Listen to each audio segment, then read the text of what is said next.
नमस्कार साथियों, स्वागत है आप सभी का आपके अपने इस YouTube चैनल पर जिसका नाम है जीएस बूस्टर, जो कि पाठ है तक्षशिला आईएएस बलिया का और मैं हूं अनूप उपाध्याय। साथियों, एक तरफ मार्को रूबियो इंडियंस के खिलाफ रासिज्म पर अपनी सफाई दे रहे हैं, दूसरी तरफ डोनाल्ड ट्रंप कह रहे हैं इंडिया कैन ट्रस्ट मी 100%। लेकिन सवाल यह है कि अचानक यूनाइटेड स्टेट के सुर इतने क्यों बदल गए हैं। जो यूनाइटेड स्टेट्स कहता था कि इंडिया जो है वो फालतू देश है, आज वो इंडिया के इतने करीब क्यों आ रहा है। क्या साउथ एशिया में कोई बड़ा जियोपॉलिटिकल बदलाव शुरू हो चुका है और इसका असर नेपाल, बांग्लादेश, चाइना और पाकिस्तान के ऊपर पड़ेगा। आज की कहानी सिर्फ डिप्लोमेसी नहीं है, बल्कि बदलती ग्लोबल पावर पॉलिटिक्स की कहानी है।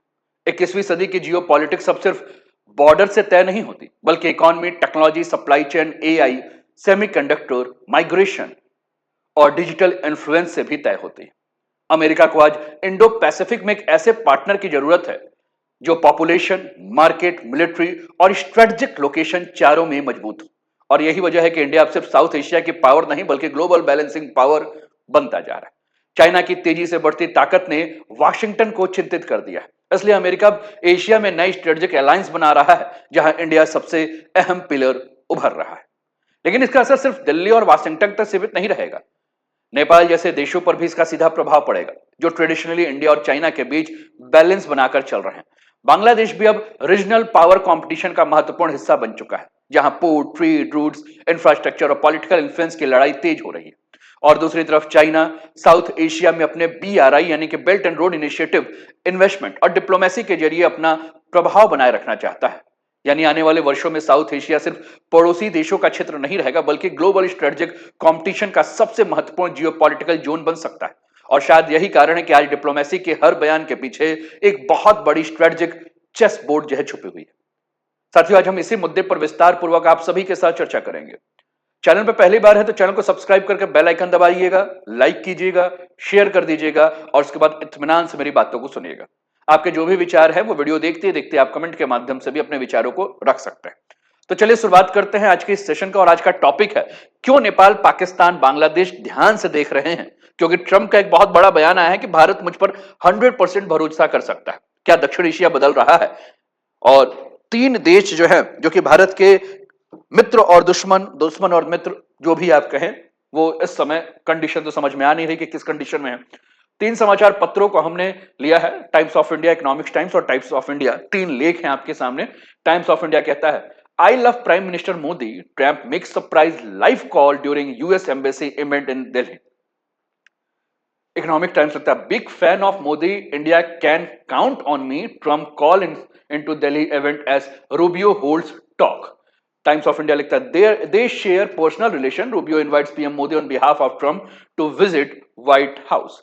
तो चलिए आगे बढ़ते हैं। आपके स्क्रीन पर साथी जो ये तस्वीर दिख रही है ना, ये दिल्ली में एक प्रोग्राम हो रहा था जिसमें मार्क रूबियो जो है वो बोल रहे थे, और इसी के बीच में एक वीडियो कॉल आता है। और वो कॉल किसी और का नहीं होता है, वो कॉल होता है अमेरिका के राष्ट्रपति का। और अमेरिका के राष्ट्रपति क्या कहते हैं? I love Modi. और साथ में ये भी कहते हैं कि मोदी जो है या इंडिया जो है मुझ पर 100% विश्वास कर सकता है। ये वही अमेरिका, वही ट्रंप, गिरगिट, ट्रंप और गिरगिट अगर दोनों को सामने रख दें तो गिरगिट शर्मा जाए, लेकिन ट्रंप कभी नहीं शर्माएंगे। क्यों? क्योंकि उन्हें पता है कि अपना व्यापार कराने के लिए क्या क्या करना है। लेकिन फिर प्रश्न यही उठता है कि इंडिया को अमेरिका इतना ज्यादा इंपॉर्टेंट क्यों मानने लगा है? अचानक यूनाइटेड स्टेट्स को क्यों समझ में आ गया है कि इंडियन सिर्फ इमिग्रेंट्स कम्युनिटी नहीं है, बल्कि अमेरिका की ताकत का एक अहम हिस्सा बन चुके हैं। चाहे आप सिलिकॉन वैली को देख लीजिए, चाहे एआई इंडस्ट्री को देख लीजिए, doctors, engineer, startups, big tech companies, हर जगह इंडियंस मजबूत पोजीशन में दिखाई देंगे। आज हालात ये हो चुके हैं कि दुनिया की कई बड़ी टेक कंपनीज इंडियन ओरिजिन के लोग जो है वही चला रहे हैं। आइए थोड़ी सी तस्वीर और भी देखें। ये आपके स्क्रीन पर यूएस सेक्रेटरी हैं स्टेट मार्को रूबियो, जो कि इस इवेंट, जो कि भारत मंडपम दिल्ली में हो रहा था, उस पर ये अपनी बातों को जो है वो रख रहे थे। थोड़ा सा और आगे बढ़ें। साथियों, आपकी स्क्रीन पर इस साउथ एशिया का मैप है, जिसमें आपको Nepal, China, Bangladesh, Myanmar, Bhutan, India और इधर पाकिस्तान देखने को मिलेगा, नीचे श्रीलंका। साउथ एशिया में पावर शिफ्ट हो रहा है। चाइना इसको लेकर काफी ज्यादा जो है चिंतित है, और अमेरिका जो है वो इंडिया को सपोर्ट कर रहा है, क्योंकि वो चाइना को बैलेंस करना चाहता है। तो अमेरिका जो है वो इंडिया को डिफेंस डील पर, टेक्नोलॉजी पर, इकोनॉमिक पार्टनरशिप पर, इंडो पैसिफिक स्ट्रेटजी पर और सिक्योरिटी कॉपरेशन पर जो है वो हेल्प कर रहा है। वही चाइना की जो चिंता है वो ये है कि कहीं मेरा प्रभाव तो कमजोर नहीं पड़ जाएगा। स्ट्रेटेजिक प्रेशर है, इकोनॉमिक कंपटीशन, रीजनल आइसोलेशन और डेब्ट ट्रैप बैकलिस्ट में जो है वह चाइना है। साथियों, आपकी स्क्रीन पर ये है कि साउथ एशिया बदल रहा है क्योंकि technology partnership, defence cooperation, space and AI collaboration, Indo Pacific security और ट्रेड सप्लाई चेन जो है वो बदल रहे हैं। और अमेरिका और इंडिया जो है वह अब मिलकर जो है वह दुनिया का गेम जो है वो बदलना चाहते हैं और एक नया पावर ब्लॉक जो है वह साउथ एशिया में जो है होने वाला है। साथियों, मैंने कहा कि भारत के कई सारे, अगर हम बात करें तो आपके स्क्रीन पर सुंदर पिचाई, सत्या नाडेला और अरविंद कृष्णा नजर आ रहे हैं। अमेरिका को यह बात साफ दिख रही है कि आने वाले समय में सिर्फ मिलिट्री पावर का नहीं बल्कि टेक्नोलॉजी पावर का युग है। जिस देश के पास एआई है, चिप्स है, रिसर्च एंड इनोवेशन होगा, वही फ्यूचर को कंट्रोल करेगा। और यही जगह है जहां इंडियन टैलेंट अमेरिका के लिए बेहद जरूरी बन जाता है, क्योंकि इंडियन सिर्फ मेहनती और वर्कफोर्स नहीं माने जाते हैं बल्कि हाईली स्किल्ड प्रोफेशनल्स भी माने जाते हैं। दूसरी तरफ चाइना तेजी से टेक्नोलॉजी और मैन्युफैक्चरिंग में आगे बढ़ रहा है, इसलिए अमेरिका अब खुलकर इंडिया के करीब आ रहा है और वाशिंगटन अब समझ चुका है कि अगर चाइना को बैलेंस करना है तो इंडिया के बिना यह आसान नहीं होगा। यानी अब इंडिया सिर्फ साउथ एशिया का देश नहीं बल्कि ग्लोबल पावर गेम का एक बहुत बड़ा खिलाड़ी बनता जा रहा है। साथियों, रूबियो जो है, मार्को रूबियो, वो कल भारत मंडपम पे अपनी बात कर रहे थे और भारत मंडपम पर जब मार्को रूबियो अपनी बात कर रहे थे, फिर से मैं उस तस्वीर से आपको लेकर आगे चलता हूं। तो आपके स्क्रीन पर ये देखिए, मार्को रूबियो हैं जो कि भारत मंडपम पे हैं, ये अपनी बात कर रहे थे और बात करते हुए ही जो सबसे बड़ा मुद्दा इनके सामने ही उठाया गया वो मुद्दा ये था कि अमेरिका में जो है वो भारतीयों के साथ नस्ल भेदी बातें हो रही हैं, नस्ल भेदी टिप्पणी हो रही है। तो जब ये बात इनके सामने रखी गई तो इन्होंने सीधे ये कहा कि I am sure that some people must have made wrong comments because there are some stupid people in every country in the world. There will be some in India and there is such people in US too who keep saying stupid things all the time। यानी कि इनका कहना सीधा ये था कि भारतीयों के खिलाफ जो जातिवादी बात हो रही है इस पर इनको दुख है और कुछ मूर्ख लोग अमेरिका का प्रतिनिधित्व नहीं करते हैं, जैसे कि कुछ भारतीय मूर्ख जो है वो भारत का प्रतिनिधित्व नहीं करते। आखिर मार्को रूबियो को इंडियंस के खिलाफ जो नस्ल भेदी बातें हो रही हैं इस पर सफाई देने की आवश्यकता क्यों पड़ गई? क्योंकि ये सिर्फ ह्यूमनिटी और मोरालिटी का मामला नहीं है साथी, ये पूरी तरह से आप समझ जाइए कि इसके पीछे कुछ बहुत बड़ा स्ट्रेटेजिक कैलकुलेशन छुपा है। अमेरिका अच्छी तरह से जानता है कि इंडियन कम्युनिटी आज उसके इकोनॉमी और टेक्नोलॉजी सिस्टम का एक अहम हिस्सा है। जैसा कि हमने कहा कि डॉक्टर्स की बात कीजिए, इंजीनियर्स की बात कीजिए, एआई एक्सपर्ट्स की बात कीजिए, रिसर्चर्स की बात कीजिए, स्टार्टअप फाउंडर्स की बात करिए, हर सेक्टर में आपको इंडियंस स्ट्रांग प्रेजेंस देखेंगे। और ऐसे में अगर इंडियंस अनसेफ या अनवांटेड महसूस करने लगेंगे तो इसका सीधा असर अमेरिका के टैलेंट इकोसिस्टम पे पड़ेगा। और आज की ग्लोबल रेस में टैलेंट ही सबसे बड़ी ताकत है। चलिए थोड़ा सा और आगे बढ़ते हुए हम और सुनते हैं किस प्रकार से एंटी इंडिया सेंटिमेंट जो देखने को मिलता है, जैसे कि H1B वीजा को लेकर काफी ज्यादा है। अमेरिका में जो है वो आउटसोर्सिंग को रोकने की बात होती है। इसके अलावा कई बार इंडियन एसेंट्स को लेकर जो है वो लोगों के ऊपर हमला किया जाता है, इंडियन स्टूडेंट्स को जो है वो अमेरिका में हैरेस किया जाता है ना। कई बार होता है कि Indians are taking our jobs, go back to India, stop Indian outsourcing, है ना। ऐसा कई सारे जो है वो मूवमेंट जो है वो आपको अमेरिका में देखने को मिलेंगे और इसलिए वाशिंगटन कोई ऐसा मैसेज नहीं देना चाहता है जिससे कि इंडियंस के बीच में नेगेटिव परसेप्शन बने। साथ ही अमेरिका अपनी ग्लोबल इमेज भी बचाना चाहता है, क्योंकि अगर दुनिया को लोगों को लगा कि अमेरिका में नस्ल भेदी बातें हो रही हैं तो स्किल्ड माइग्रेंट्स जो दूसरे देश के जो अमेरिका की तरफ जा रहे हैं वो दूसरे देश की तरफ जाने लगे। और सबसे अहम बात अगर हम बात करें तो बात है स्ट्रेटेजिक ट्रस्ट की। इंडिया और यूनाइटेड स्टेट्स के रिश्ते सिर्फ ट्रेड तक सीमित नहीं है, अब दोनों countries technology, defence, Indo Pacific strategy और चाइना बैलेंसिंग पर एक साथ मिलकर काम कर रहा है। ऐसा में अमेरिका नहीं चाहता है कि रासिज्म जैसी घटनाएं इस पार्टनरशिप के ऊपर असर डाले। यानी रूबियो का बयान सिर्फ सोशल इशू नहीं था बल्कि जियोपॉलिटिक्स, टैलेंट कंपटीशन और स्ट्रेटेजिक डिप्लोमेसी तीनों से जुड़ा हुआ मामला था। साथियों, जैसा कि हमने कहा कि ये एंटी इंडियन सेंटिमेंट्स जो है वो ऑनलाइन देखने को मिली, तो ये अचानक क्यों बढ़ा? साथियों, पिछले कुछ समय से इंटरनेट और सोशल मीडिया पर इंडियंस के खिलाफ काफी नकारात्मक बातें होती हुई दिखाई दे रही, लेकिन इसके पीछे सिर्फ नस्लवाद या रासिज्म नहीं है, इसके पीछे इकोनॉमिक टेंशन भी जुड़ा हुआ है। यूनाइटेड स्टेट्स में इस समय H1B वीजा, आउटसोर्सिंग और जॉब कंपटीशन को लेकर बहुत बड़ी बहस चल रही है। कई अमेरिकन को लगता है कि इंडियन टेक वर्कर्स उनकी जॉब को उनसे छीन रहे हैं, कंपनीज बाहर से कम कॉस्ट पे टैलेंट को ला रही है और एआई आने के बाद कंपटीशन और बढ़ने लगा है और यही फ्रस्ट्रेशन धीरे धीरे ऑनलाइन एंगर में बदल जाते हैं। फिर सोशल मीडिया पर anti Indian comments, memes, racist content जो है वो तेजी से वायरल होने लगते हैं। लेकिन प्रॉब्लम सिर्फ इंटरनेट तक सीमित नहीं है, इसका असर अमेरिका की ग्लोबल इमेज के ऊपर भी पड़ रहा है, क्योंकि आज दुनिया भर के स्किल्ड प्रोफेशनल अमेरिका को अपॉर्चुनिटी डेस्टिनेशन मानते हैं। अगर हाईली स्किल्ड इंडियंस को ये लगे कि वहां भैया एनवायरनमेंट हॉस्टाइल हो रहा है, तो फ्यूचर में टैलेंट फ्लो कम हो जाएगा, और यही चीज वाशिंगटन को परेशान कर रही है। इसलिए मार्को रूबियो जैसे लीडर्स जल्दी सामने आकर अगर क्लेरिफिकेशन सफाई दे रहे हैं, तो मामला केवल सोशल हार्मनी का नहीं, बल्कि strategic partnership, global image, technology competition और टैलेंट वॉर का भी मामला है। और एक तरफ से देखें तो रूबियो सिर्फ रासिज्म कंडेम नहीं कर रहे हैं, बल्कि डैमेज कंट्रोल करने के लिए वो भारत में आकर अपनी बातों को रख रहा है, ताकि इंडिया और इंडियन ओरिजिन कम्युनिटी को यह मैसेज जाए कि अमेरिका अभी भी इंडियंस को वैल्यूएबल पार्टनर्स मानता है। साथियों, ट्रंप को यह खुलकर आकर कहना पड़ा कल वीडियो से कि इंडिया कैन ट्रस्ट मी 100%। और जब डोनाल्ड ट्रंप ये बात कहते हैं कि इंडिया कैन ट्रस्ट मी 100%, तो सिर्फ ये फ्रेंडली स्टेटमेंट नहीं होता, ये एक डिप्लोमेटिक सिग्नल होता है। इंटरनेशनल पॉलिटिक्स में बड़े लीडर कई बार सीधे मैसेज नहीं देते हैं, लेकिन असली मीनिंग उनके पीछे छुपा हुआ था। ट्रंप का यह बयान भी उसी तरह देखा जा सकता है कि असल में यूनाइटेड स्टेट्स अब इंडिया को सिर्फ साउथ एशिया के देश की तरह ट्रीट कर रहा है, या स्ट्रेटेजिक पावर के रूप में देख रहा है, और ऐसी पावर जो एशिया में चाइना को बैलेंस कर सकती है। अमेरिका को इंडो पैसिफिक स्ट्रेटजी में अब इंडिया एक बहुत बड़ा पिलर दिख रहा है, क्योंकि geography, military strength, market size और टेक्नोलॉजी, चारों के मामले में इंडिया की इंपॉर्टेंस तेजी से बढ़ रही है। वॉशिंगटन को लगता है कि अगर फ्यूचर में चाइना का इन्फ्लुएंस बढ़ जाएगा, तो इससे बैलेंस करने के लिए इंडिया से मजबूत डेमोक्रेटिक पार्टनर कोई हो ही नहीं सकता।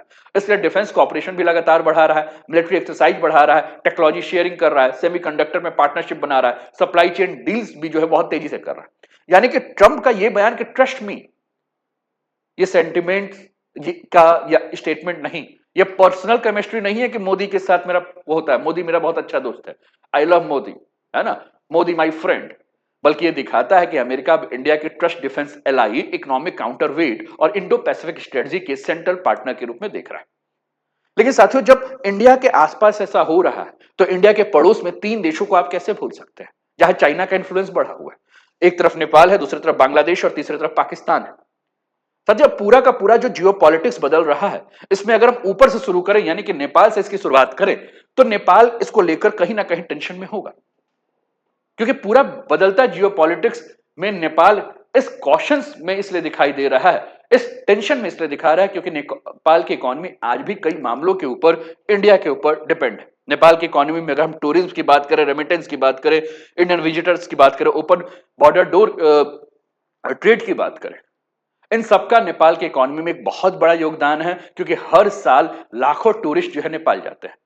बॉर्डर खुला होने की वजह से दोनों देशों के बीच में लोगों का व्यापार, मूवमेंट काफी आसान रहता है। लेकिन दूसरी तरफ नेपाल पिछले कुछ वर्षों में जिस प्रकार से चाइना के प्रेम जाल में फंस रहा है, चाइना के साथ अपने संबंधों को मधुर गांठ बांधने की कोशिश कर रहा है, यहीं से काठमांडू के बैलेंसिंग चैलेंज जो है वो शुरू हो जाती है। अगर इंडिया और यूनाइटेड स्टेट्स का स्ट्रेटेजिक पार्टनरशिप मजबूत होता है, तो नेपाल पर प्रेशर और बढ़ सकता है, क्योंकि काठमांडू को इंडिया के बेहद करीब रहना होगा, और चाइना से डिस्टेंस पूरी तरह से भी नहीं बनानी होगी। यानी नेपाल को दोनों पावर के बीच में केयरफुल डिप्लोमेसी के रूप में काम करना होगा। एक तरफ इकोनॉमिक रियलिटी इंडिया से, तो दूसरी तरफ इंफ्रास्ट्रक्चर इन्वेस्टमेंट और स्ट्रेटेजिक आउटरीच चाइना से। और इसलिए नेपाल सॉफ्ट डिप्लोमेसी पे ज्यादा फोकस कर रहा है। इसीलिए कल के वीडियो पे मैंने चर्चा भी किया था कि टूरिज्म को बढ़ाने के लिए इंडियन इन्फ्लुएंसर को बुला रहा है, टूरिज्म कैंपेन चला रहा है, सोशल मीडिया आउटरीच कर रहा है, और इंडिया के साथ पब्लिक परसेप्शन इंप्रूव कर रहा है। और ये सब सिर्फ टूरिज्म मार्केटिंग नहीं है, वहां की सरकार लव लेटर भेज रही है कि भैया आप आइए हमारे देश, पधारो मारो देश, नेपाल में आइए, है ना, नेपाल की सुंदरता को देखिए। और वहां के लोग जो हैं वो लंबी लंबी बातें कर रहे हैं कि इंडियंस की कोई जरूरत नहीं है, इंडियंस के अंदर सिविक सेंस नहीं है, इंडियंस ऐसे हैं, इंडियन वैसे हैं।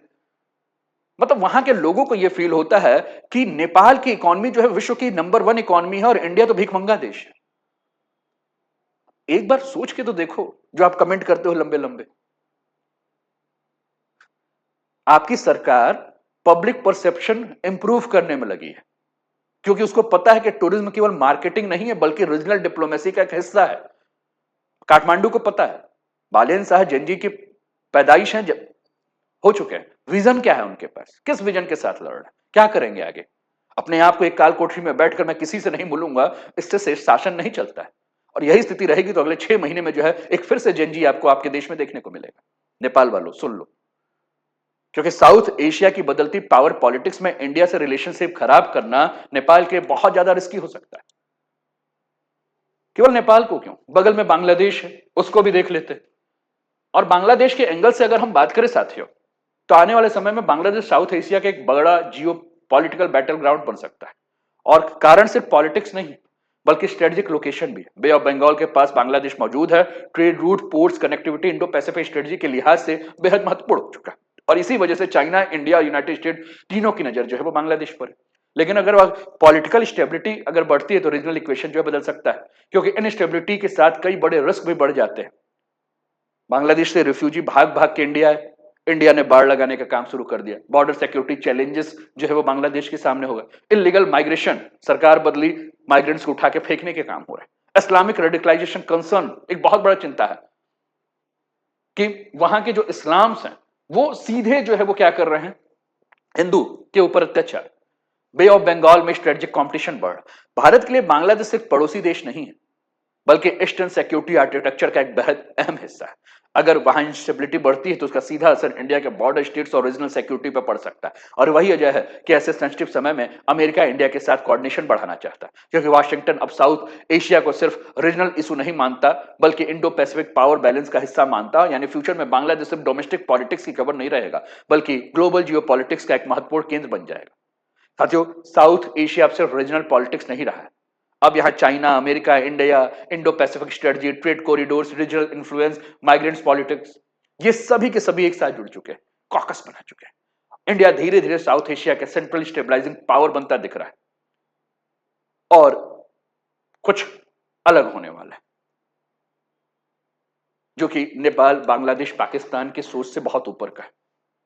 और कभी कभी कहा जाता है कि जवाब ना देकर भी दिया गया जवाब जो है वो बहुत ज्यादा भारी पड़ता है। इंडिया वही कर रहा है। जब ट्रंप इंडिया के बारे में अनाप शनाप अनर्गल बातें कर रहे थे, जब वो गिनवा रहे थे कि कितने राफेल गिरे, जब वो गिनवा रहे थे कि इंडिया जो है वो फालतू फटीचरों का देश, हमारे देश की तरफ से कोई टीका टिप्पणी नहीं। और वही ट्रंप जो है वो I love Modi, India can trust me on 100%, this करके लाइन मारे जा रहे हैं। बातें समझ में आ रही? उम्मीद है कि आप पूरी बातों को समझ चुके होंगे। आप समझ गए होंगे कि जियो पॉलिटिक्स क्या होता है।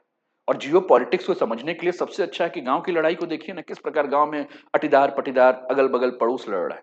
यहीं से आप जियो पॉलिटिक्स समझ लेंगे। उम्मीद है कि यहाँ का जियो पॉलिटिक्स आपको समझ में आया होगा, और समझ में आया होगा तो कमेंट अपने कर दीजिए, लाइक कर दीजिए, शेयर कर दीजिए, और चैनल को सब्सक्राइब नहीं किया सब्सक्राइब कर दीजिए। अपना ध्यान रखिए, स्वस्थ रहिए, मस्त रहिए, तंदुरुस्त रहिए, हंसते खेलते मुस्कुराते हुए जीवन का आनंद लीजिए। जय हिंद, जय भारत।